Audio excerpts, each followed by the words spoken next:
Sometimes the kindness of a stranger can save more than just your life. It can restore your faith in humanity itself. On a bitter winter night in 1878, a starving young woman made a choice that would change everything. Sarah Bennett hadn't eaten in 3 days when she slipped behind the general store, reaching for a loaf of bread with trembling hands. A massive mountain man caught her red-handed. But instead of turning her in, Jack McAllister made her an unexpected offer. He would give her food, shelter, and protection. There was just one condition: she had to become his wife. What would make a desperate woman agree to marry a complete stranger, and why would a solitary mountain man offer such a vow? Before we jump back in, tell us where you're tuning in from, and if this story touches you, make sure you're subscribed, because tomorrow I've saved something extra special for you. 3 weeks before Sarah Bennett's trembling fingers reached for that loaf of bread, Jack McAllister sat alone in his mountain cabin, watching the first heavy snowfall of the season blanket the world outside his window. At 42 years old, he'd spent the last 15 years in these mountains, choosing solitude over the complications of civilization. Most men would have gone mad with such isolation, but Jack had his reasons for staying away from people. The cabin he'd built with his own hands stood sturdy against the wind, logs chinked tight with moss and mud, a stone fireplace that could heat the single room even in the deepest winter. It wasn't much by town standards, just one main room with a sleeping loft above and a small storeroom for his furs and supplies, but it was his, built on land that had belonged to an uncle he'd barely known. When he'd arrived here after the war, after the funeral, after everything fell apart, the place had been abandoned. He'd simply stayed, and no one had ever challenged his claim. Jack rose from his chair and poured himself another cup of coffee from the pot that sat perpetually warm on the edge of the fireplace. His journal lay open on the rough-hewn table, filled with sketches of the mountains, the animals he trapped, the changing seasons. He'd never been much for words, but drawing helped pass the long evenings, helped keep his mind from wandering back to places it shouldn't go. Outside, the wind howled through the pines. He'd need to check his trap lines tomorrow before the snow got too deep. The pelts had been good this year: beaver, mink, a few fox. In another week, he'd make the trip down to Silver Ridge to trade them with Samuel at the general store.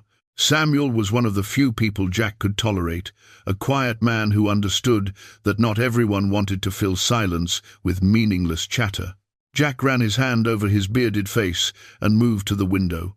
From here, he could see for miles when the weather was clear, nothing but mountains and forest, exactly as he preferred it. No neighbors to worry about, no one to disappoint, no one to lose. But lately, something had been shifting inside him. The satisfaction he'd once found in his solitary routine had begun to feel hollow. He was getting older, and these winters seemed harder each year. Not that he couldn't handle the work, he was still strong, still capable. It was something else, something he didn't like to name. Loneliness had a way of creeping up on a man, slow and patient as a winter frost. He thought about his monthly trips to town, how he'd started paying more attention to the people there. Silver Ridge was barely more than a handful of buildings clinging to existence in the Montana Territory: a general store, a saloon, a boarding house, a doctor's office that doubled as just about everything else the town needed. Most of the prospectors who'd come through during the gold rush years had moved on, leaving behind only those stubborn or desperate enough to make a life in this unforgiving place. Doc Harrington was another decent man, educated back east, but drawn west by some adventure he never talked about. He served as the town's doctor, its justice of the peace, and its voice of reason when disputes arose. Jack respected him for his quiet competence and lack of judgment. Last month, during his supply run, Jack had noticed things getting harder in town. The early winter had come fierce and unexpected, catching people unprepared. He'd seen more thin faces, more desperate eyes. There'd been a group of travelers passing through, looking for work that didn't exist. Among them, He'd noticed a young woman, couldn't have been more than 22 or 23, with auburn hair and a face that still held traces of better days. She'd been standing outside the boarding house, her coat too thin for the weather, her eyes scanning the street with the careful wariness of someone who'd learned the world wasn't safe. He'd thought about her a few times since then, wondered if she'd found work or moved on. Probably moved on. Smart people didn't stay in Silver Ridge unless they had no choice. Jack closed the journal and placed it back on the shelf he'd built into the wall. Beside it sat a few other books, a Bible his mother had given him, a volume of poetry he'd never admit to reading, a practical guide to wilderness survival he'd long since memorized. On the highest shelf, wrapped carefully in oilcloth, was a small wooden box. He never opened it anymore, but he couldn't bring himself to get rid of it either. The fire crackled, sending shadows dancing across the walls. He added another log and settled back into his chair, his thoughts drifting as they often did on these long winter nights. He thought about the life he'd left behind the farm in Ohio, his young wife Elizabeth with her bright laugh and gentle hands, the baby they'd been expecting. He thought about coming home from a neighbor's barn, raising to find Doc Henderson's wagon outside, the look on the old doctor's face when he'd opened the door. Childbed fever, they'd called it. Both gone within hours of each other, mother and son, before Jack had even gotten to meet his boy. He'd tried to stay, to keep the farm going, but everywhere he looked he saw ghosts. The cradle he'd built sat empty in the corner. Elizabeth's dresses still hung in the wardrobe.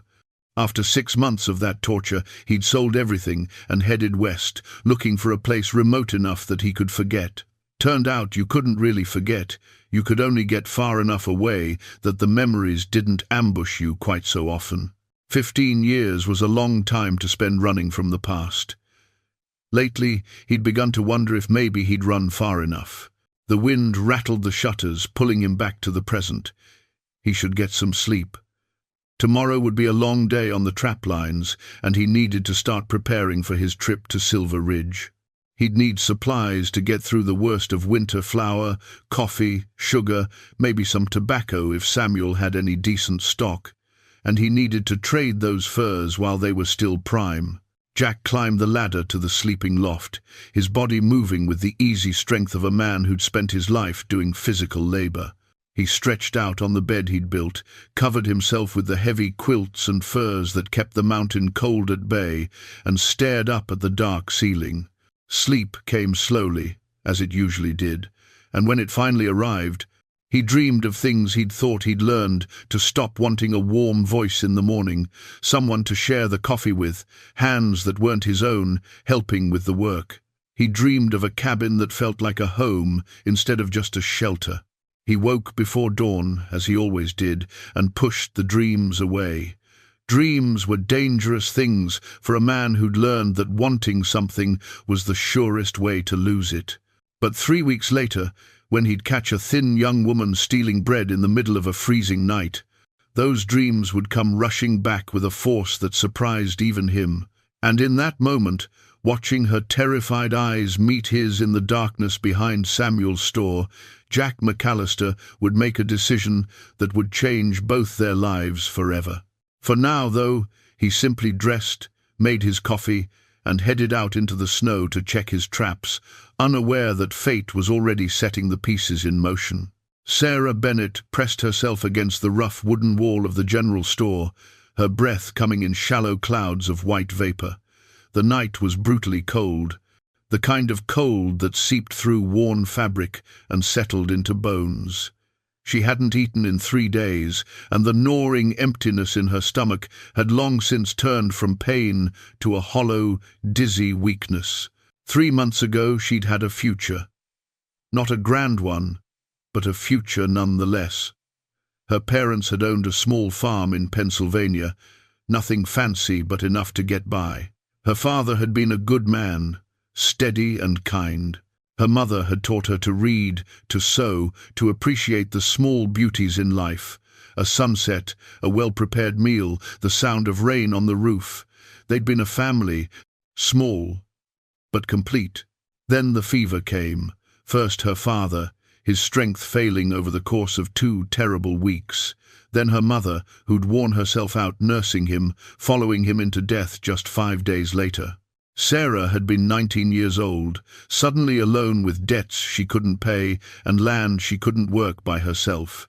The Hendersons, a family heading west with promises of opportunity in the Montana Territory, had seemed like a godsend.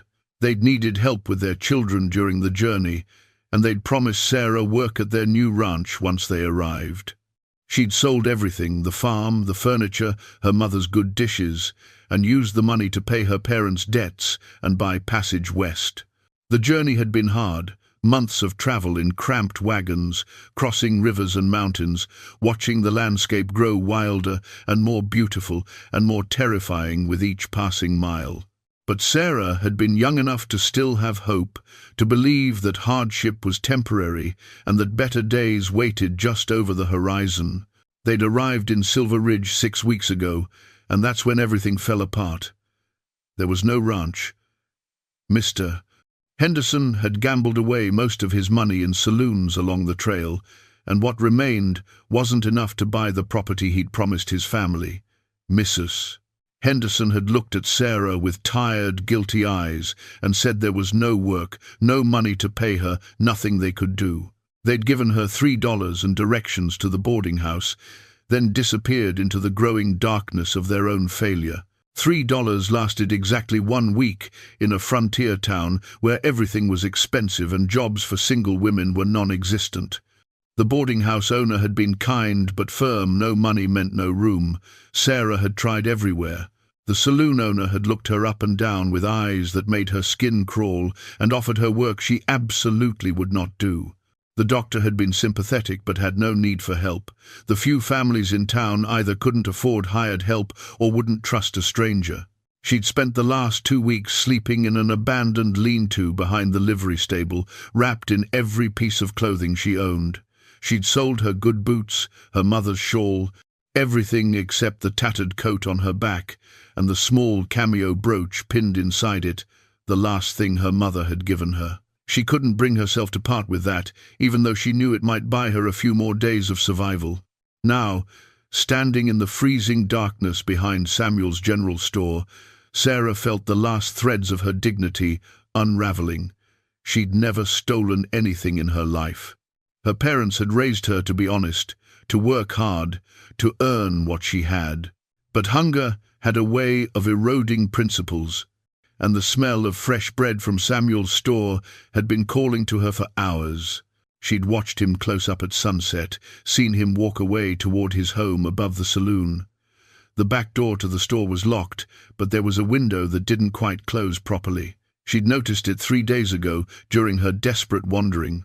It had taken her this long to work up the courage, or maybe the desperation, to actually go through with it. Her hands were shaking, from cold or fear or weakness she couldn't tell.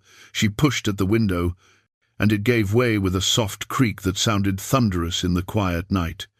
Sarah glanced around, saw no one, and pulled herself up and through, landing clumsily on the floor inside. The store smelled like coffee and tobacco and dried goods, and underneath it all, the heavenly scent of bread. Samuel baked fresh loaves 3 times a week, and today had been baking day. Sarah's eyes adjusted to the darkness, and she could make out the shapes of barrels and shelves, and there on the counter a cloth-covered basket. She moved toward it on unsteady legs, her heart hammering so hard she thought it might burst. Just 1 loaf, just enough to quiet the terrible emptiness, to give her strength to figure out what to do next. She'd find a way to pay Samuel back someday, she promised herself. Someday, when her life wasn't falling apart. Her fingers touched the cloth covering the basket, pulled it back. There were 4 loaves, golden and perfect. She reached for the smallest one, lifted it with both hands like it was something precious. It was still slightly warm. "When did you last eat?" Sarah's whole body went rigid. The voice came from behind her, deep and quiet and completely calm. She turned slowly, the bread clutched against her chest, and saw a massive shape in the doorway, a man so tall he had to duck slightly to stand in the frame. shoulders broad enough to block most of the light from the street. Terror flooded through her. She'd be arrested, thrown in jail, or worse. Her mind spun with images of everything that could happen to a woman caught stealing in a frontier town where law was often handled by whoever was strongest or angriest. "I asked you a question." The man stepped forward, and she could see him better now. He had a thick, dark beard streaked with grey, intense eyes that studied her with an expression she couldn't quite read. He wore heavy furs and carried himself with the solid presence of someone who spent his life doing hard physical work. "When did you last eat? When did you last eat?" 3 days, Sarah whispered, then hated herself for answering. What did it matter? Desperation wasn't an excuse for theft. The man looked at her for a long moment, taking in her thin frame, her worn clothes, the way she swayed slightly on her feet. Then he reached past her, took the cloth from the basket, and wrapped it around the loaf she was holding. "Come on," he said simply. "What?" Sarah's voice came out as barely more than a breath. "I said, come on. You're going to eat." He moved toward the door, clearly expecting her to follow. "You're not taking me to the sheriff?" He paused and looked back at her, something almost like surprise crossing his features. "I'm taking you to the diner. Can't have a conversation with someone who's about to fall over from hunger." Sarah's legs felt like they might give out entirely. "I don't understand." "Leven you nethers. Nothing to understand right now. We'll talk after you eat. But we're leaving through the front door, not crawling back out that window. And I'm locking up proper behind us." His tone was matter-of-fact, neither cruel nor particularly kind, just stating how things would be. She followed him because she couldn't think of what else to do, her mind unable to process what was happening. He locked the store behind them, pocketed the key, apparently he had permission to do that, and began walking down the empty street toward the small building that served as Silver Ridge's diner. The diner owner, a weathered woman named Martha, looked up in surprise when they entered. "Jack McAllister. Didn't expect to see you in town for another week. Came down early. Need a favor, Martha? Fix a proper meal for the lady here. Whatever she wants, much as she can eat. Put it on my account." Martha's eyes moved between Jack and Sarah, taking in Sarah's desperate appearance and Jack's calm demeanor. She was clearly curious, but knew better than to ask questions. "Take that table by the stove where it's warmest. I'll bring coffee while you decide what you want." Sarah sank into the chair Jack pulled out for her, and the warmth from the stove nearby felt like a physical embrace. Jack sat across from her, pushed the wrapped bread toward her. "Go ahead. I know you're hungry." She tore into the bread with shaking hands, trying to maintain some dignity but too starved to care much about appearances. It was the most delicious thing she'd ever tasted, or maybe hunger just made it seem that way. She forced herself to eat slowly, knowing from experience that eating too fast after days of emptiness would make her sick. Martha brought coffee, strong and hot, and Sarah wrapped her hands around the mug, absorbing its warmth. Jack ordered for both of them beef stew, cornbread, apple pie. When it came, Sarah ate methodically, concentrating on each bite, barely aware of the handful of other patrons in the diner watching with open curiosity. Finally, when the worst of her hunger had been quieted, she looked up at the man across from her. He'd eaten his own meal in silence, seemingly content to wait until she was ready to talk. "Why?" she asked simply. Jack took a sip of his coffee, considering his answer. "I've seen enough desperation to recognize it, and I've been hungry enough myself to know what it does to a person." He paused, his eyes meeting hers with surprising directness. "What's your name?" "Sarah. Sarah Bennett. I'm Jack McAllister. Most people call me Bear on account of my size and temperament." There was the slightest hint of dry humor in his voice. "You got any family in Silver Ridge?" "No family anywhere." The words came out flat, emotionless. She'd cried all her tears weeks ago. "No prospects for work?" "I've tried everywhere." "There's nothing." Jack nodded slowly. as if she'd confirmed something he already suspected.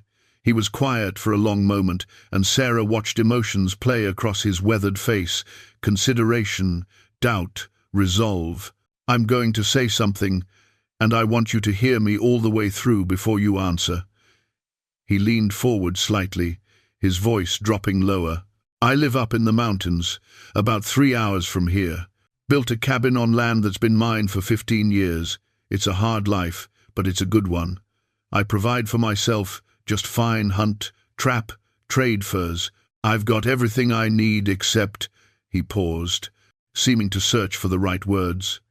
"Except company, someone to share the work and the life. I'm not a young man anymore, and these winters get harder every year." Sarah's heart began to beat faster, though she wasn't sure if it was from hope or fear. "I'm offering you a choice," Jack continued. "You can walk out that door right now with enough money to get yourself somewhere else, somewhere bigger with more opportunities. Or," he took a breath, "or you can marry me, legal and proper. I'll give you a home, food, protection. You'll never have to steal bread again. In return, you keep the cabin, help with the work. It'll be a partnership, nothing more unless you decide otherwise. You'll have your own space, your own say in how things go. I'm not looking for—" He seemed uncomfortable now. "I'm not expecting romance or anything like that, just honest work and honest company." Sarah stared at him, trying to process what she was hearing. Marriage. To a complete stranger, a mountain man she'd met 10 minutes ago while stealing bread. "Why would you do this?" she whispered. "You don't know anything about me. I know you'd rather steal than sell yourself. I know you're desperate but not broken, and I know that sometimes two people who are alone are better off being alone together." He met her eyes steadily. "I'm not asking for an answer tonight, but I'm heading back up the mountain tomorrow afternoon.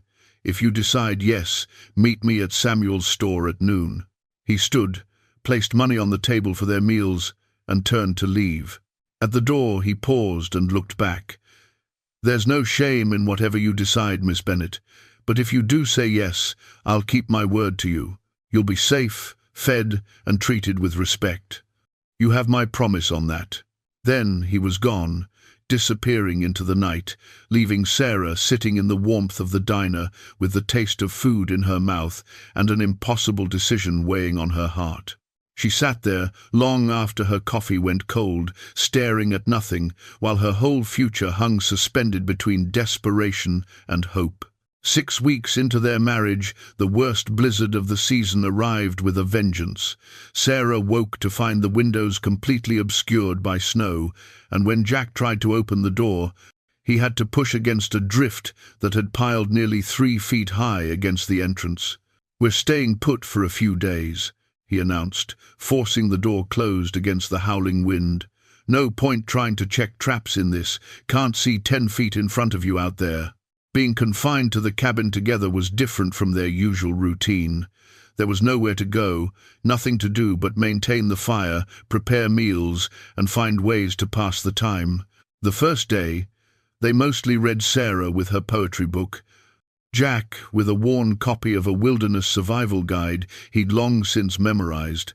By the second day, the silence felt different. Not uncomfortable exactly, but charged with a kind of restless energy.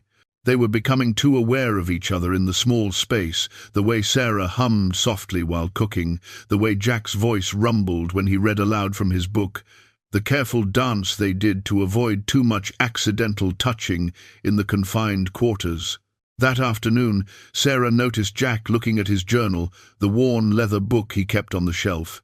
She'd seen it before but had never asked about it, respecting his privacy. Now, trapped together with nothing but time, curiosity got the better of her. "What do you write in there?" she asked. "Or is it private?" Jack glanced up, surprised by the question. He considered for a moment, then said, "Mostly I draw.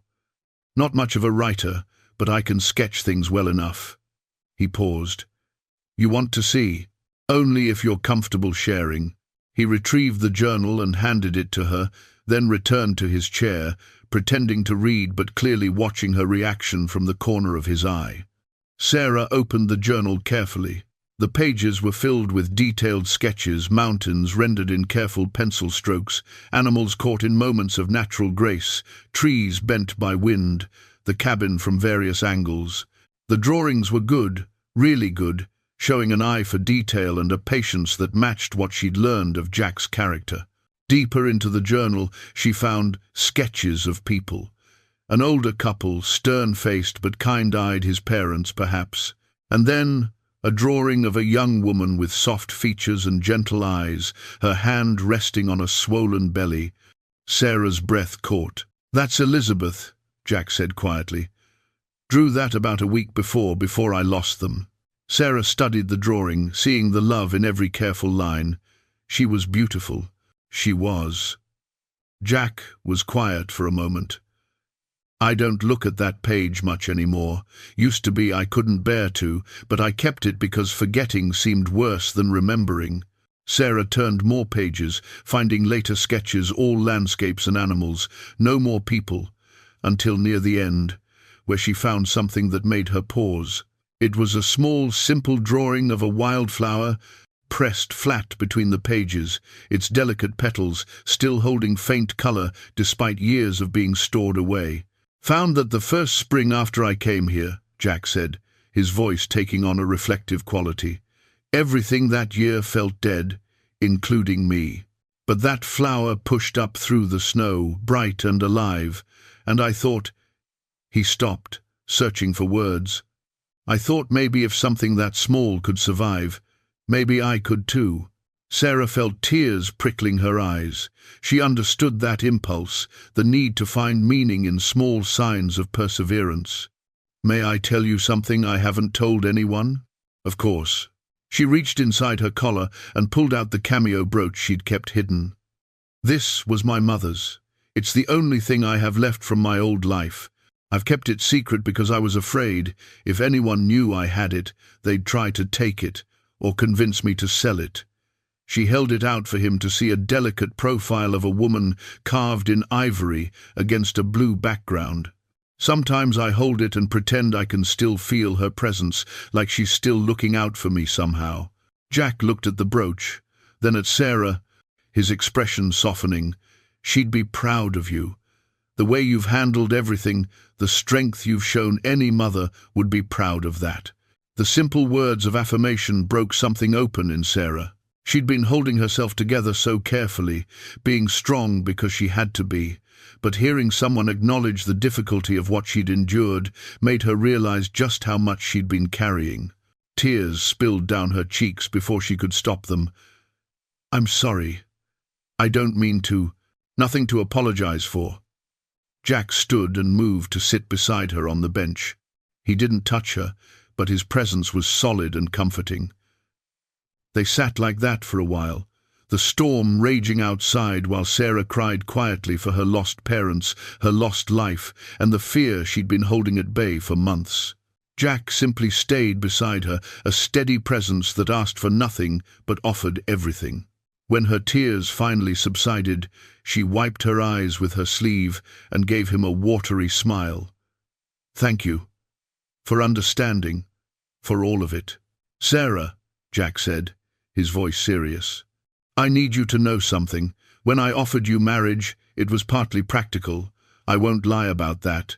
But it was also because, when I saw you that night, desperate but still fighting, still holding on to your dignity, even in the worst moment, I saw strength, real strength.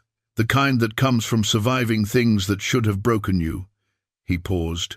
"These weeks with you they've reminded me what it feels like to care about someone's well-being, to want to see them smile, to look forward to evening conversations. I want you to know that this arrangement, whatever it started as, it's become more than that for me." Sarah's heart was beating faster. "What has it become?" Jack met her eyes directly. "I don't know exactly what to call it yet, but I know that you're not just someone I'm helping anymore. You're—" he seemed to struggle with the words. "You're someone I care about. Someone whose happiness matters to me." Sarah reached out and took his hand, rough, calloused, but warm and solid. "I care about you too, more than I expected to, more than maybe either of us planned." Jack looked down at their joined hands, then gently squeezed hers. "We don't have to rush to name what this is, but I wanted you to know that whatever it becomes, I'm here. Not out of obligation, but because I choose to be." "I choose to be here too," Sarah said softly. They sat together in the warm cabin while the storm raged outside, hands clasped, the journal open between them showing all the careful documentation of Jack's lonely years. But those years were ending, Sarah realized. For both of them, they were building something new from the ruins of their separate griefs, something neither could have imagined, but both were beginning to hope for. When the storm finally broke 3 days later and they could open the door to a world transformed by snow, they emerged as different people than they'd been when it started. The careful distance they'd maintained had closed somewhat, replaced by a tentative but genuine intimacy that promised to grow deeper with time. Jack looked at Sarah standing in the doorway, her face lit by winter sunlight, and thought about the pressed wildflower in his journal, about how something beautiful and alive could emerge from the harshest conditions. He'd kept that flower as a reminder that survival was possible. Looking at Sarah now, he realized she'd become a reminder of something more, that not just survival, but joy, connection, and even love might still be possible for a man who'd convinced himself he was meant to be alone. Spring arrived slowly in the mountains, first as a whisper of warmer air, then as the gradual retreat of snow from the lower elevations. 2 months had passed since Sarah's wedding day, and she barely recognized herself from the desperate woman who'd reached for that loaf of bread. She'd gained weight, her cheeks now had color, and her hands had developed calluses from useful work instead of desperate wandering. More than her physical appearance had changed. She moved through the cabin and the surrounding woods with confidence now, comfortable with the rifle, capable of skinning game, knowledgeable about the edible plants starting to emerge as the weather warmed. Jack had been a thorough teacher, and she'd been an eager student. But it was more than practical skills. Sarah had begun to think of the cabin as home, to think of this wild, beautiful place as hers. She'd started sketching her own maps of the surrounding area, marking landmarks Jack had shown her, adding details she'd observed herself. Drawing helped her process the landscape, make sense of the vastness that had once seemed overwhelming. Jack had been pleased when she showed him her maps. "You've got a good eye for terrain," he'd said, studying her careful notations. "These are better than what I keep in my head. I learned from watching you," she'd replied. "The way you read the land, see patterns I never would have noticed." The compliment had made him smile, one of those rare, full smiles that transformed his usually serious face into something warmer, younger.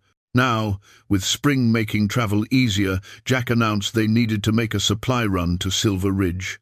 It had been 2 months since they'd been to town, and they were running low on essentials: flour, coffee, sugar, ammunition.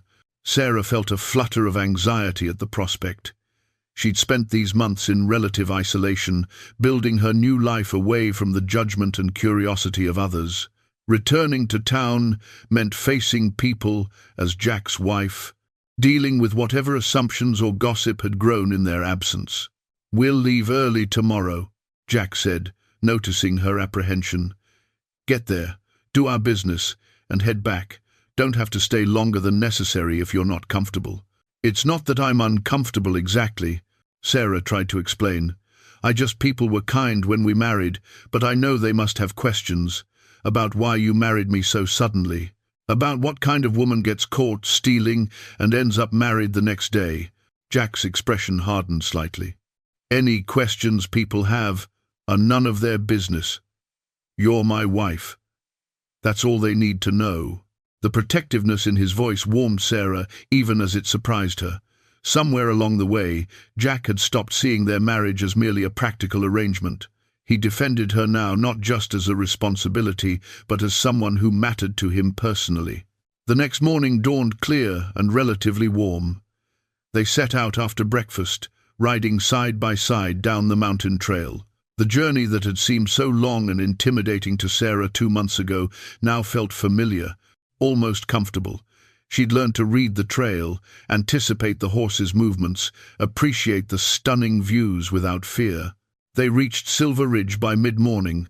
The town looked exactly as Sarah remembered it, small, worn, clinging to existence through sheer stubbornness. But now she saw it differently, through the eyes of someone who belonged somewhere else, someone who had a home to return to. Samuel saw them first. He came out of the general store wiping his hands on his apron, his weathered face breaking into a genuine smile. "Jack, Mrs. McAllister, good to see you both. Been wondering how you were getting on up there." "Getting on fine," Jack said, dismounting and helping Sarah down. His hand lingered at her waist a moment longer than necessary, a gesture that didn't escape Samuel's notice. Inside the store, they went through their supply list, while Samuel filled their order. He kept up a steady stream of conversation news from town, reports of other trappers' success rates, mentions of families who'd moved on, and new arrivals who'd stayed.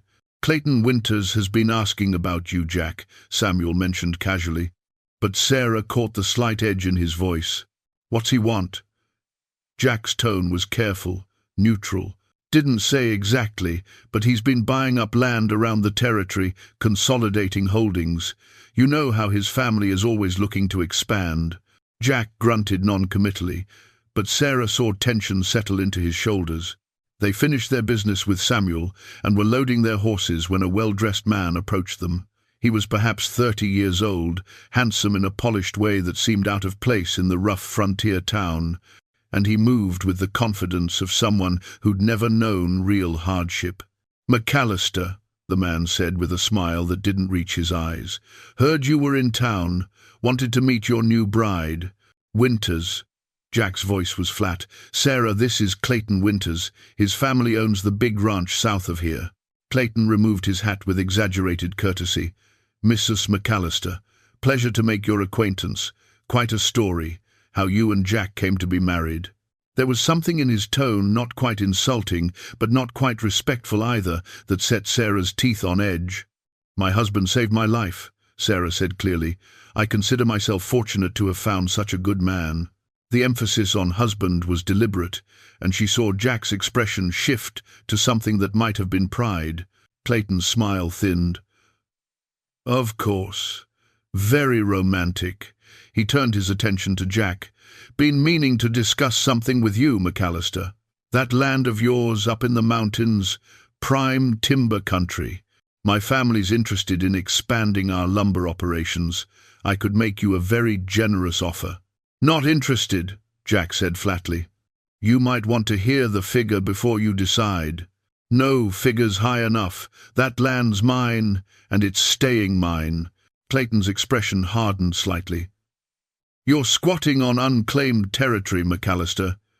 You might want to consider that before turning down opportunities. I've been on that land 15 years. It's mine by right of occupation and improvement. Territory recognizes that." "Territory law can be complicated," Clayton said smoothly. "Lots of claims from the old days don't hold up under proper scrutiny. Just something to think about." He tipped his hat to Sarah. "Mrs. McAllister, do enjoy your rustic mountain life while you can." He walked away, leaving a cold feeling in his wake. "What was that about?" Sarah asked quietly. Jack's jaw was tight. "Winter's family's been trying to buy up land around here for years. They're not used to hearing no." He started checking the straps on their packs, his movements sharp with controlled anger. "Don't worry about it. He's all bluster." But Sarah noticed how Jack's eyes followed Clayton down the street, and she didn't think it was just bluster at all. They made a brief stop at Doc Harrington's office. The doctor was genuinely pleased to see them both looking well, and after a few minutes of pleasant conversation, he asked to speak with Sarah privately. Once Jack had stepped outside, Doc said gently, "How are you really, my dear? Is Jack treating you well?" "Better than well," Sarah said honestly. "He's been kind, respectful, patient. I couldn't have asked for a better." She paused, searching for the right word. partner. Doc smiled. I'm glad to hear it. You look healthier than when you arrived, that's certain. And Jack, well, I haven't seen him this settled in years.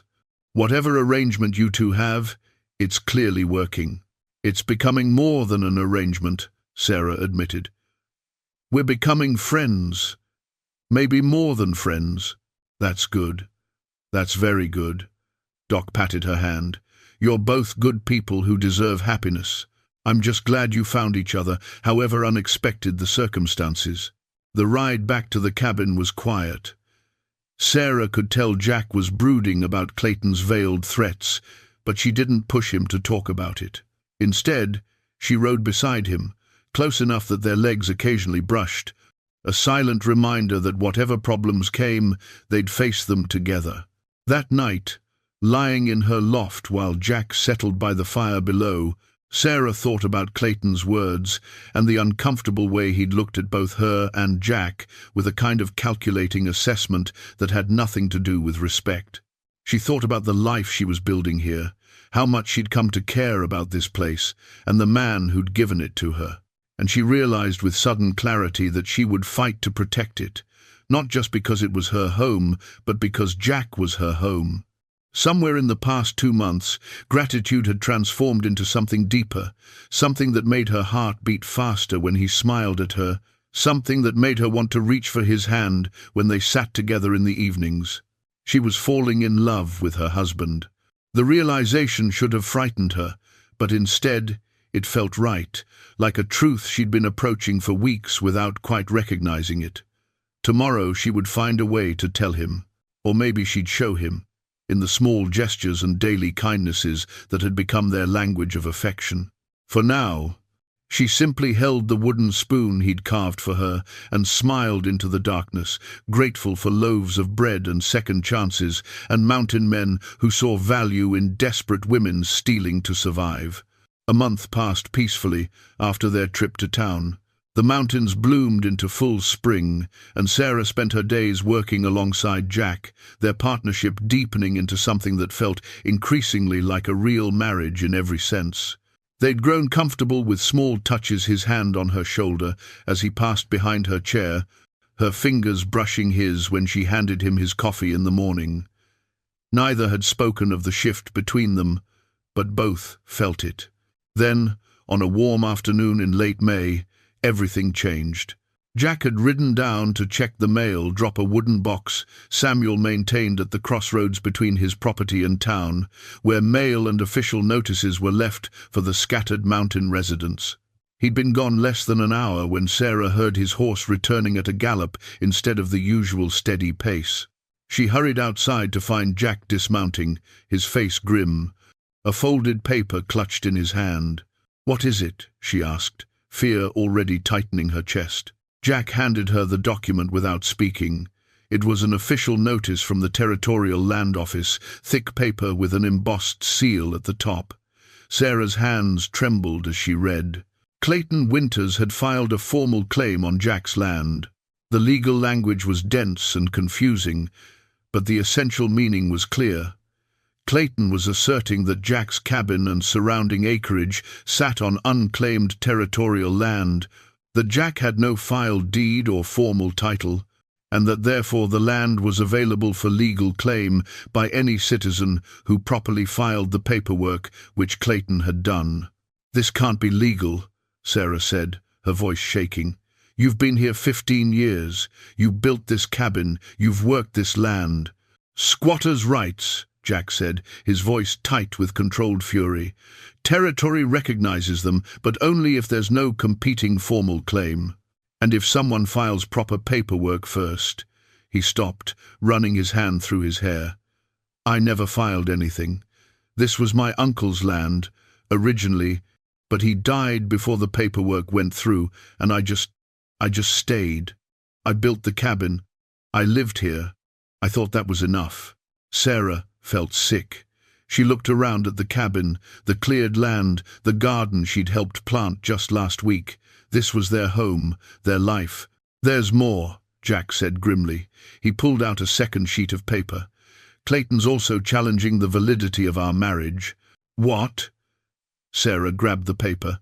The legal language was even more convoluted, but the argument was essentially that because their marriage hadn't been properly registered at the county seat only with Doc Harrington in Silver Ridge, it might not meet territorial requirements for legal recognition.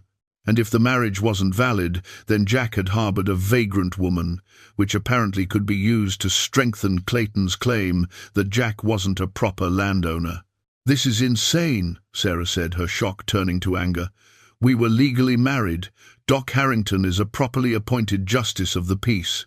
For the town of Silver Ridge, yes. But the county seat is in Benton Falls, 2 weeks' travel from here. Apparently, there's a territorial statute that requires marriages to be recorded there within 90 days. Jack's voice was bitter.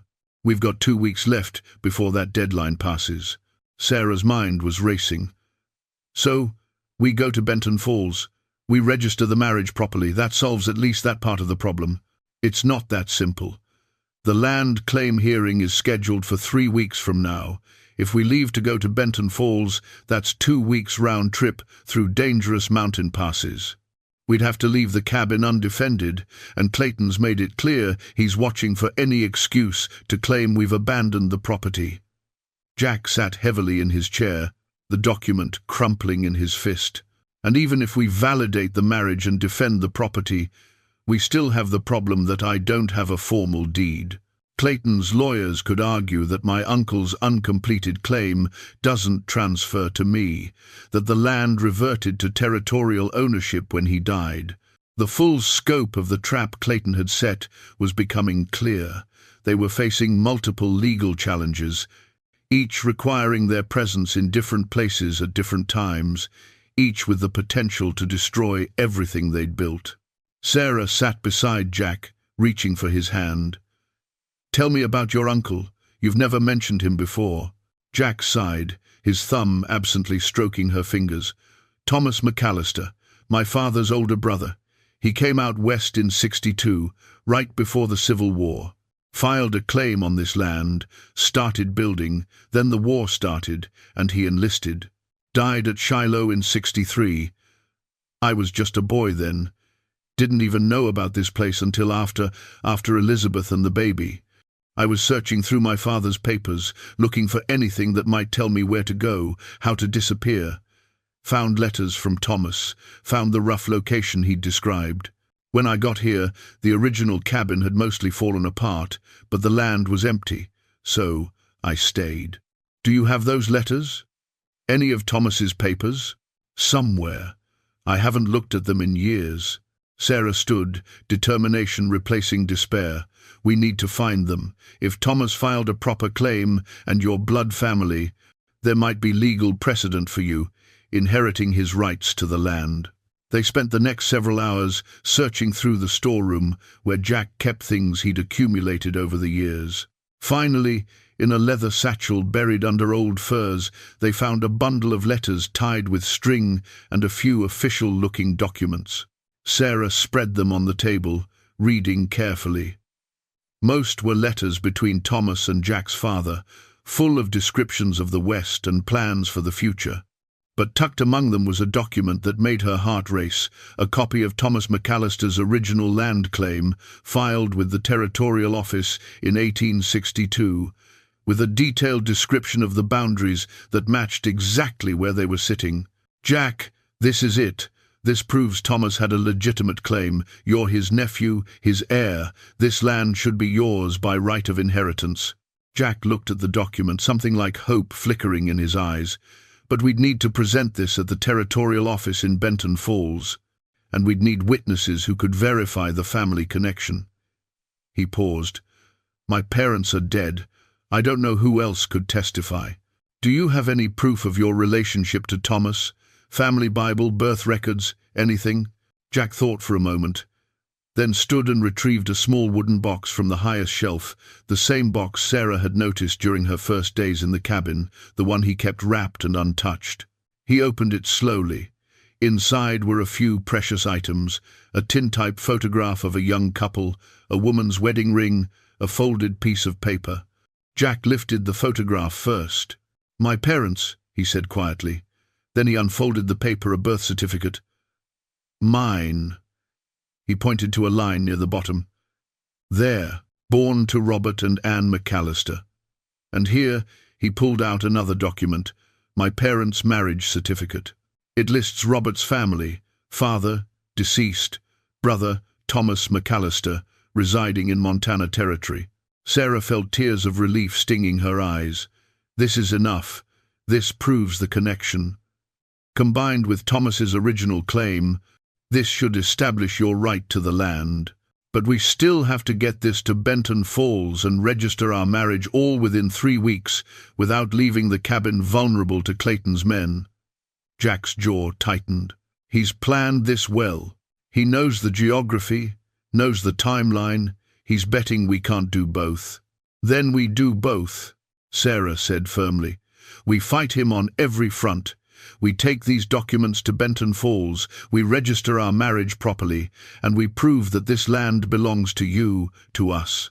Jack looked at her, really looked at her, and Sarah saw the war in his eyes between the fear of losing everything again and the hope that maybe, just maybe, they could win.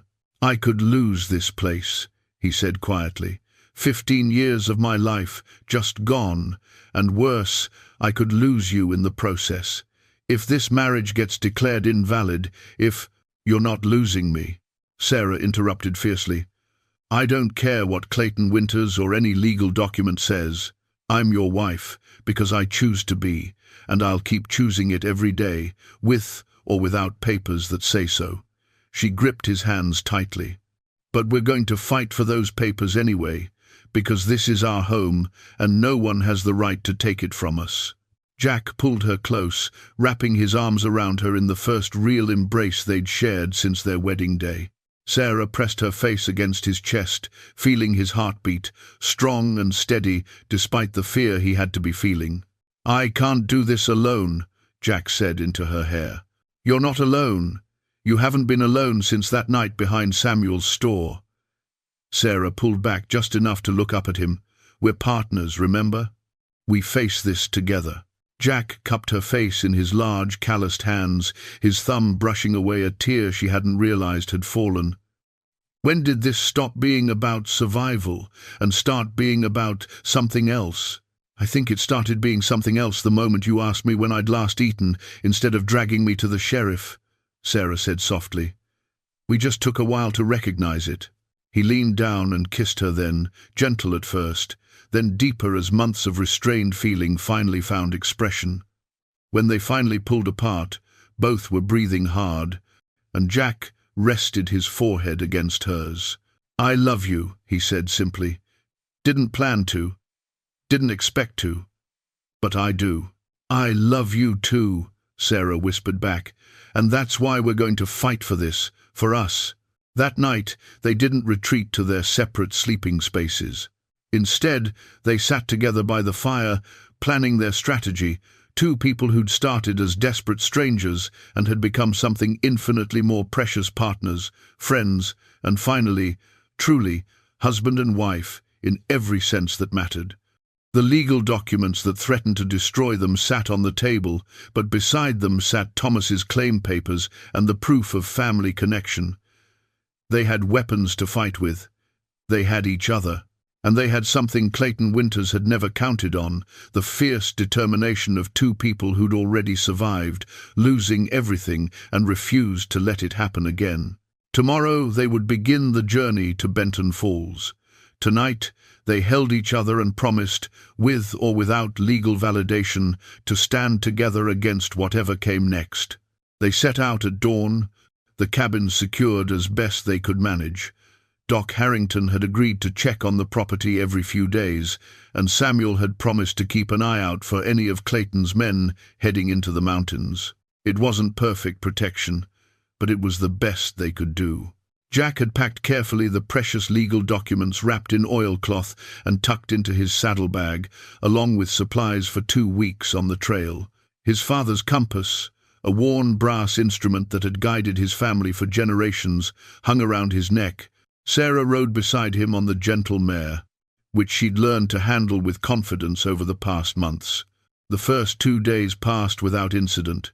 They followed mountain trails Jack knew well, camping at night under the stars.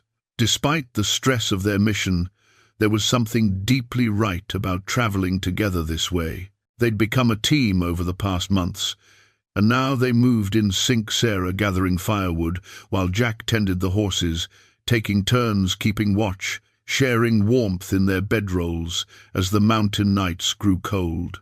On the second night, huddled together beside the fire, Sarah asked, "What will we do if we lose? If Clayton's claim succeeds?" Jack was quiet for a long moment. "We start over. Somewhere else. Together. Just like that. Just like that." He pulled her closer. "The cabin matters to me, Sarah. Those mountains have been my home for 15 years, but you matter more. If I have to choose between the land and you, there's no choice. I choose you every time." Sarah felt warmth spread through her chest. "We won't have to choose. We're going to win." "You sound sure of that." "I am sure, because we have truth on our side, and we have each other. That has to count for something." Jack kissed the top of her head. "I hope you're right." The third day brought the first sign of trouble.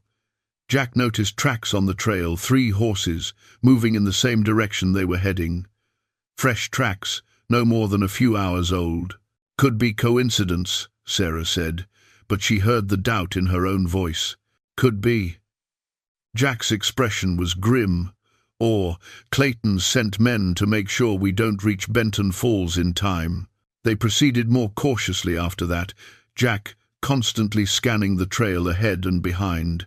By late afternoon, they'd reached a narrow canyon, the only practical route forward through the mountains.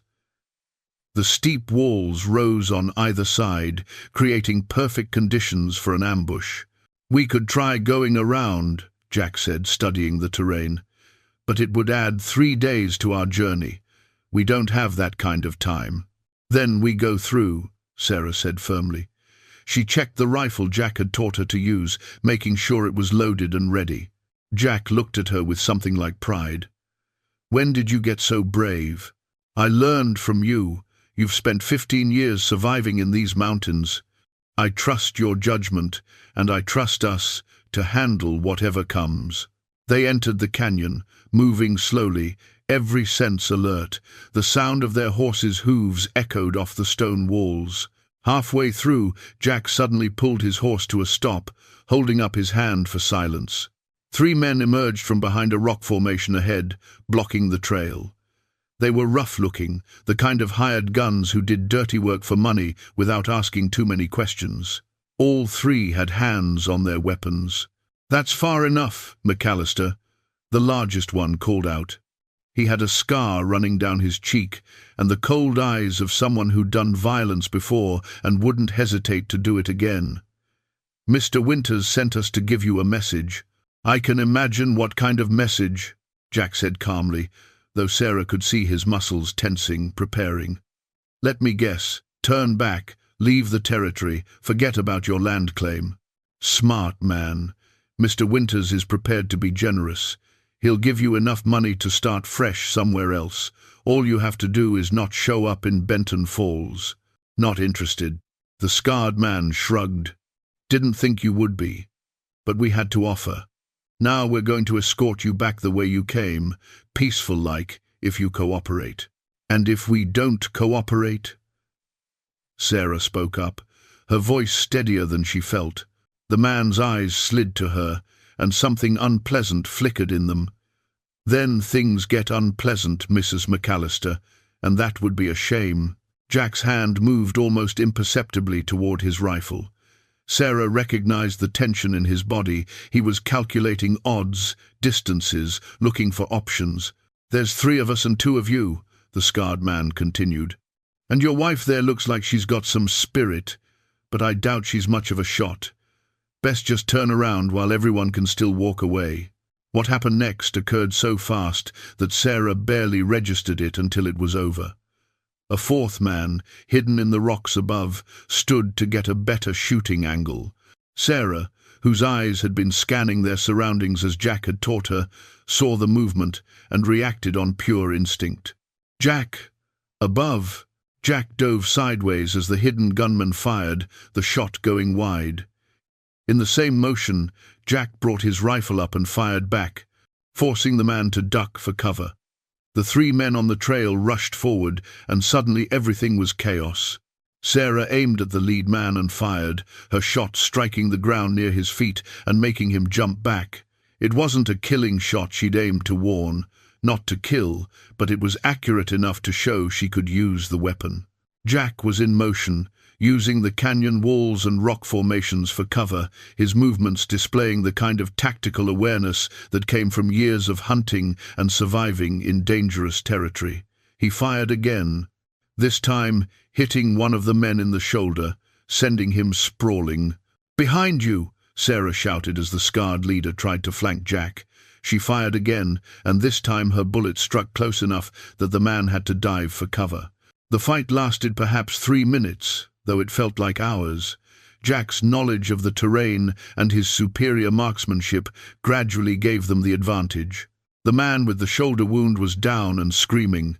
The hidden shooter had retreated higher into the rocks. The other two realized they were outmatched and began backing away. "Tell Clayton this didn't work," Jack called out, his rifle still trained on them. "Tell him we're going to Benton Falls and we're going to prove that land is mine. And tell him if he sends anyone else after us, they'll get worse than a shoulder wound." The scarred man's expression was murderous, but he helped his wounded companion onto a horse. "This isn't over, McAllister." "No, it's not. But you're done for today. Get moving." They left, taking their wounded with them, disappearing back the way they'd come. The hidden shooter also retreated, apparently deciding the money wasn't worth facing both Jack and Sarah. Once they were alone, Jack turned to Sarah, his expression a mixture of concern and amazement. "Are you all right?" "I'm fine. Shaking, but fine." She lowered the rifle, only now realizing how hard her hands were trembling. Did I help?" Jack pulled her close, rifle and all. "You saved my life. That warning about the man above, I wouldn't have seen him in time. And your shooting kept them divided, made them think twice." He pulled back to look at her. "You were incredible." Sarah let out a shaky laugh. "I was terrified. Being brave doesn't mean not being scared. It means doing what needs to be done despite the fear."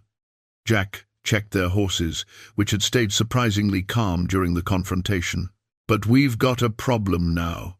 They'll regroup and either come back with more men or try to cut us off before we reach Benton Falls. We need to move fast." The horses they'd been riding were exhausted from the fight and the day's travel. Jack made a quick decision they'd continue on foot through the night, leading the horses to let them rest. It would be brutal, but it would also be unexpected. Clayton's men would assume they'd camp and rest, giving the men time to organize. They pressed on through the canyon and beyond, using the compass and Jack's knowledge of the stars to navigate in the darkness. Sarah's legs ached, her feet hurt, but she didn't complain. She thought of the cabin, of the life they'd built, of everything they stood to lose if they failed. Near midnight, they reached a small cave Jack remembered from years ago. It was defensible, hidden from the trail, and large enough for them and the horses.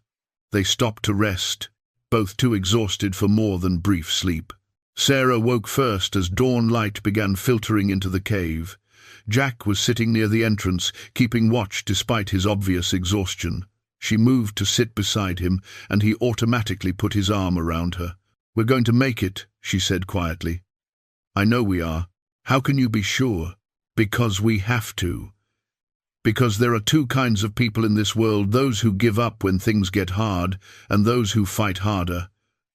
We're the second kind." Jack looked at her with such love and admiration that it took her breath away.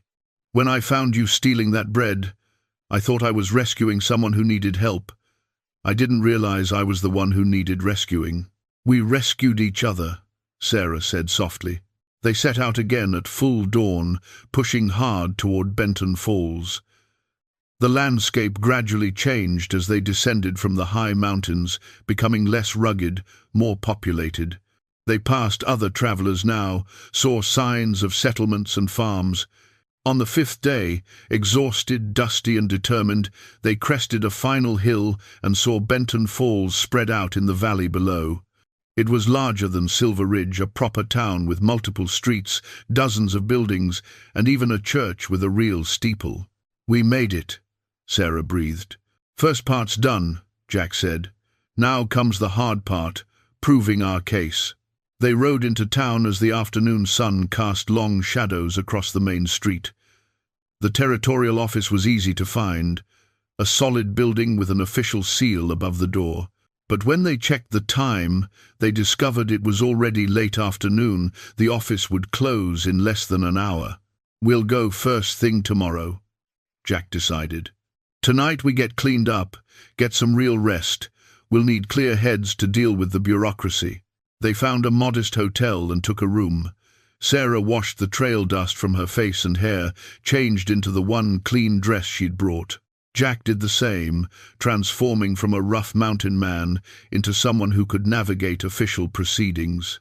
That evening, sitting in the hotel room reviewing their documents one more time, Sarah felt a strange mixture of anxiety and confidence. They'd come so far, survived an ambush, pushed through exhaustion and danger. Tomorrow they would either prove their right to their home and their marriage, or they would lose everything. But looking at Jack, seeing the determination in his eyes matching her own, Sarah knew that even if they lost the legal battle, they'd won something more important. They'd found each other. They'd built something real from the ashes of their separate griefs and desperate circumstances.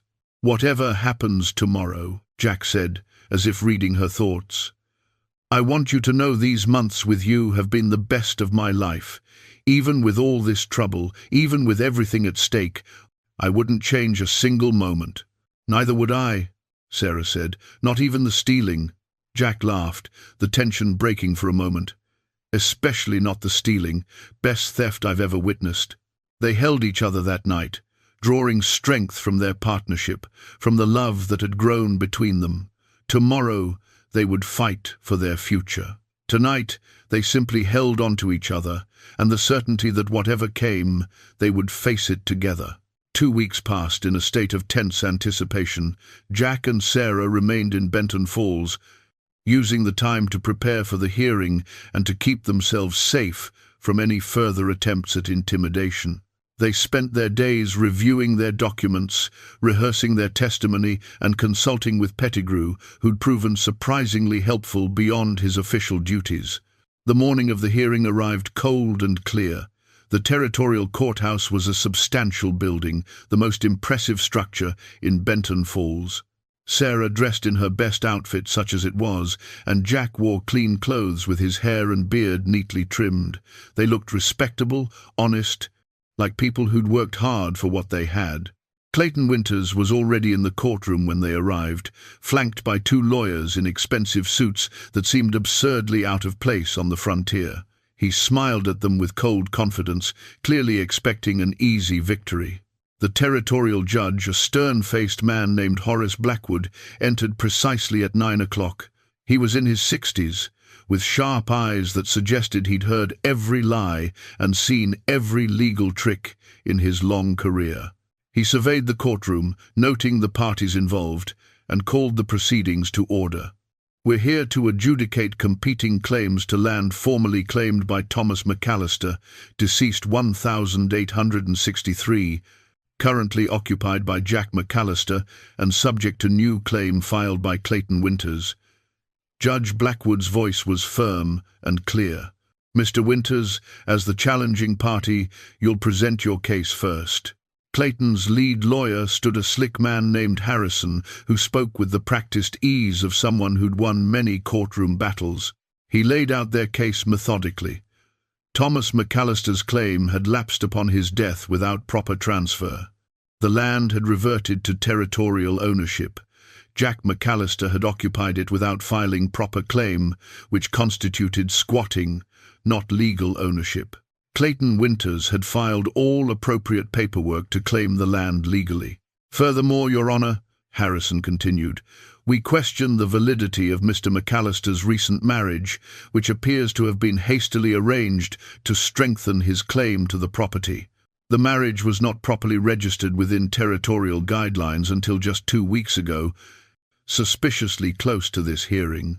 Judge Blackwood made notes but gave no indication of his thoughts. Mr. McAllister, your response? Jack stood, and Sarah felt a surge of pride at his steady presence. He wasn't a lawyer, wasn't educated in courtroom tactics, but he had truth on his side and the quiet strength of a man defending what was rightfully his. Your Honor, Thomas McAllister was my uncle. These documents prove our family relationship. Jack laid out the birth certificates and marriage records. When he died at Shiloh, his claim didn't lapse, it passed to his family. I came to that land in 1863 with knowledge of his claim as his heir, and I've occupied it continuously for 15 years. I've built a cabin, improved the land, lived there through every season.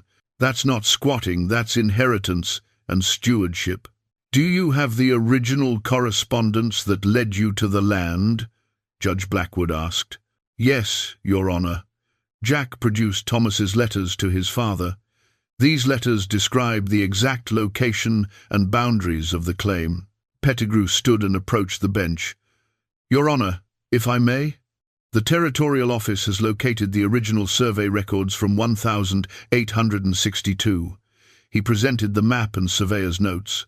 Marcus Webb's survey documents Thomas McAllister's claim in detail. When you compare these boundaries to the land, Mr. McAllister has occupied, they match exactly. This isn't coincidence, it's proof of continuous family ownership. Judge Blackwood studied the survey map carefully, comparing it to the modern territorial maps. His expression was unreadable, but Sarah thought she detected a shift in his demeanor. Harrison tried to recover. Your Honor, even granting family relationship, there's no documentation of formal transfer. Because my uncle died in battle, Jack interrupted, his voice carrying the weight of old grief. He didn't have time to write a will or transfer papers, but that doesn't make his claim invalid or mean it stopped belonging to his family. I'm his blood, his heir. I found the land he claimed, I honored his memory by building on it, and I've lived there honorably for 15 years. That should count for something. Judge Blackwood leaned back in his chair. Mr. Harrison, I've seen situations like this before. Territorial law regarding inheritance and claim succession can be murky, particularly in cases involving war deaths. But there's established precedent that family members can inherit claim rights, especially when they demonstrate continuous occupation and improvement. He turned to Clayton. Mr. Winters, did you or your family have any relationship to Thomas McAllister? Any prior claim to this land before Mr. Jack McAllister's occupation? Clayton's jaw tightened. No, Your Honor. So your claim is based purely on filing paperwork for land that was already occupied by the original claimant's heir. The heir had not filed proper documentation. Because he was living on and improving the land his uncle claimed as family, Judge Blackwood interrupted. Mr. Winters, I've reviewed your recent land acquisitions. There's a pattern here of using legal technicalities to challenge long-standing occupations by settlers who lack formal education in territorial law. Harrison stood quickly. Your Honor, we're simply following proper legal procedures. Procedures that allow wealthy individuals to dispossess working settlers through bureaucratic manipulation, the judge said dryly. I'm familiar with the tactic, Mr. Harrison. He turned to Pettigrew. What's the Territorial Office's position on this case? Pettigrew stood. Your Honor, the surveyor's records establish that Thomas McAllister filed a legitimate claim in 1862. Jack McAllister has proven family relationship and continuous occupation since 1863. In my professional opinion, this represents valid claim succession, and we recommend formalizing Mr. Jack McAllister's ownership with a proper deed. Judge Blackwood nodded slowly. He made several notes, then looked up at both parties. I'm prepared to rule. Mr. Winters, Your claim is denied. The evidence clearly establishes that Jack McAllister is the rightful heir to Thomas McAllister's claim and has demonstrated continuous family ownership through 15 years of occupation and improvement. Furthermore, his marriage to Sarah Bennett is valid and properly registered with this territory. Sarah felt Jack's hand find hers under the table, squeezing tight. The territorial office will issue a formal deed to Jack McAllister for the land in question, with boundaries as established in the 1862 survey. Mr. Winters, you have the right to appeal this decision, but I'll tell you now that I don't see grounds for reversal. Judge Blackwood's gaze was stern. This court looks unfavorably on attempts to use legal technicalities to dispossess honest settlers. Consider that in your future land acquisition strategies. Clayton's face had gone red with fury. He stood abruptly, his chair scraping loudly. This is outrageous.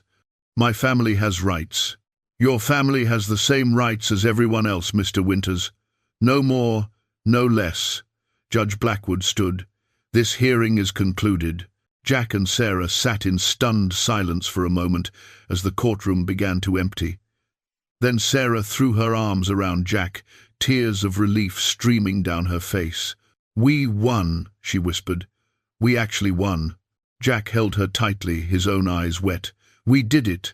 The land is ours, legally, officially ours. Pettigrew approached them with a broad smile. Congratulations. The deed will be prepared within the week. You can pick it up from the territorial office, or I can mail it to Silver Ridge for you. We'll pick it up, Jack said firmly. I want to hold that deed in my hands, see it with my own eyes. Clayton pushed past them as he left, his lawyers trailing behind. He paused at the door, looking back with unconcealed hatred. This isn't over, McAllister. Yes, it is, Jack said calmly. The judge ruled. The land is mine. Go find somewhere else to build your lumber empire. After Clayton stormed out, Sarah and Jack stood on the courthouse steps, looking out at the town of Benton Falls with new eyes. They'd come here desperate and uncertain. They were leaving as legal landowners, their marriage validated, their future secure. What do we do now? Sarah asked. Jack smiled, really smiled, the kind of smile she'd only seen from him a handful of times. Now we go home. 3 months later, on a warm summer morning, Sarah stood on the porch of their cabin, watching Jack work on the expansion they'd been planning. The legal deed to their land hung framed just inside the door, a constant reminder of how far they'd come and what they'd fought to keep. The return journey from Benton Falls had been triumphant. They'd stopped in Silver Ridge to share the news, and the celebration at Samuel's store had drawn nearly everyone in town. Doc Harrington had shaken Jack's hand firmly and hugged Sarah warmly. Even the saloon owner, usually taciturn, had offered congratulations and a round of drinks on the house. Clayton Winters had left the territory shortly after the hearing. Rumors said he'd moved his operations further west, where there were more desperate settlers and fewer judges willing to stand up to wealthy families. Good riddance, Sarah thought. The cabin felt more like home than ever. Jack had started building an addition, a proper bedroom for them, freeing up the loft for the future they were both beginning to imagine. The garden Sarah had planted was thriving, providing fresh vegetables that supplemented the meat Jack hunted. They'd acquired 2 more horses and were talking about chickens for the spring. But the biggest change wasn't visible in the structure of the cabin or the expansion of their property. It was in them, in how they moved through their days together, comfortable in their partnership, secure in their love. Sarah heard Jack's hammer fall silent and looked over to see him watching her, that soft expression he got sometimes when he thought she wasn't paying attention. "What are you thinking about?" she called. "About how you looked that first night, holding that loaf of bread like it was treasure." He set down his hammer and walked toward her. "About how terrified you were. I was certain you'd throw me in jail. I almost did." He climbed the porch steps and pulled her into his arms. "Best decision I ever made, feeding you instead." Sarah leaned into his embrace, breathing in the familiar scent of him, sawdust and pine, and the soap she'd learned to make from the herbs that grew near their creek. "Best decision I ever made was saying yes when you offered marriage. Even though I was a complete stranger, especially because you were a stranger who saw someone in need and chose kindness." She pulled back to look at him. "That told me everything I needed to know about your character." Jack cupped her face in his hands, calloused thumbs brushing her cheeks. "I love you, Sarah McAllister, more than I thought I could love anyone again." "I love you too." She smiled, then took a breath, gathering courage for what she needed to say. "And there's something I need to tell you." She saw worry flicker in his eyes. "I'm pregnant." Jack went completely still, his hands frozen on her face. For a moment Sarah worried she'd miscalculated, that the old fear would overwhelm him. Then his expression transformed, shock giving way to pure, incandescent joy. We're—" He couldn't seem to form a complete sentence. "We're having a baby. Doc Harrington confirmed it last week when we were in town. I wanted to be sure before I told you." Jack's eyes filled with tears, and he pulled her close, holding her with a tenderness that made her own tears fall. "I thought, after Elizabeth and our son, I thought I'd never have this chance again." "Are you happy?" Sarah asked, even though she could feel his happiness in how he held her. "Happy doesn't begin to cover it." He pulled back, looking at her stomach with wonder. "A baby. Our baby." Then worry crossed his face. "Doc says you're healthy? Everything's all right? Everything's perfect. He says I'm strong and the baby's growing well. He'll check on me regularly, and when the time comes—" She placed her hand over his heart. "This time will be different, Jack. I'm young, I'm healthy, and we have Doc Harrington. This time will be different." Jack nodded, swallowing hard. I know it will be. It's just, I know."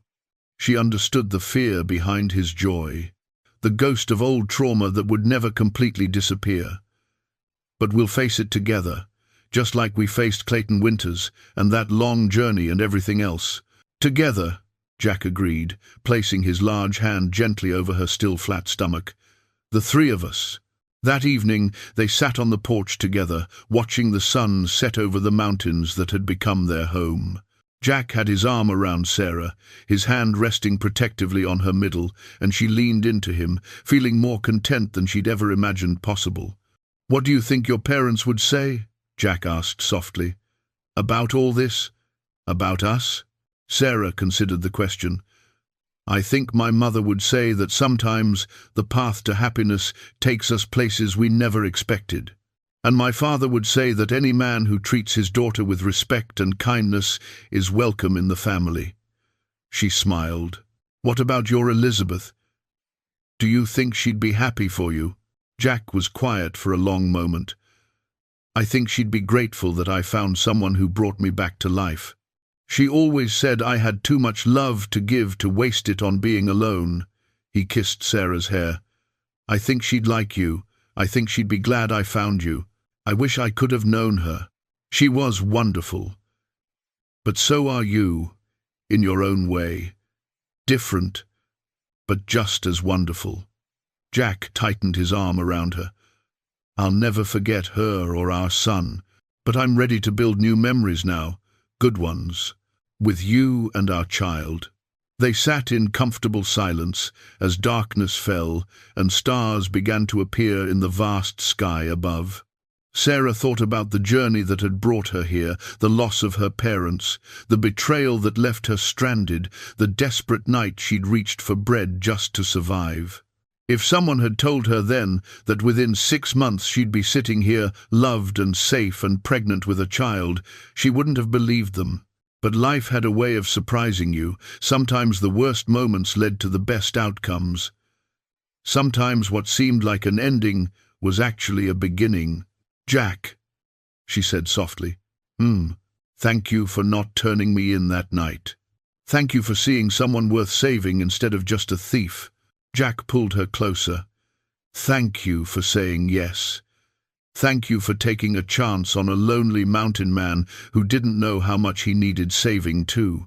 You stole more than bread that night, Sarah said, echoing his words from earlier. What did I steal? She smiled into the darkness. My heart, though I think I gave it willingly. Jack laughed softly. Then we're both thieves. Because you stole mine the moment I saw you standing there, terrified but defiant, refusing to give up even when everything seemed lost. Above them, the stars wheeled in their eternal dance. Around them, the mountains stood solid and unchanging. And inside the cabin behind them, a new wooden sign waited to be hung, the McAllister home, carved by Jack during the long evenings, a symbol of permanence and belonging. From a stolen loaf of bread had grown a lifetime of love, proving that sometimes what we think we're taking is actually what saves us. Two desperate souls had found each other in the darkness, and together they'd built something neither could have created alone, a home, a partnership, a family, a future. And as they sat together under the vast Montana sky, Sarah and Jack McAllister knew with absolute certainty that they were exactly where they were meant to be, with exactly the person they were meant to love. The journey had been hard, the obstacles nearly insurmountable, but they'd faced everything together. And they would face whatever came next the same way, hand in hand, heart to heart, building their life one day at a time in the mountains they'd fought so hard to keep.